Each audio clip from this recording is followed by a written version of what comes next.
person at the end of the table to collect them all. All right, so we'll do that one.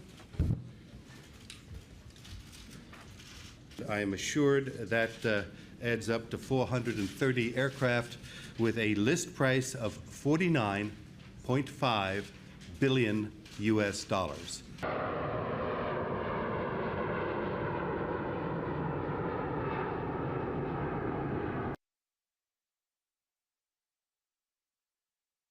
As an owner, you look at maintenance and fuel burn and cost to produce that seat to the market, and we're satisfied that Airbus has consistently proved to be the winner in all of those categories.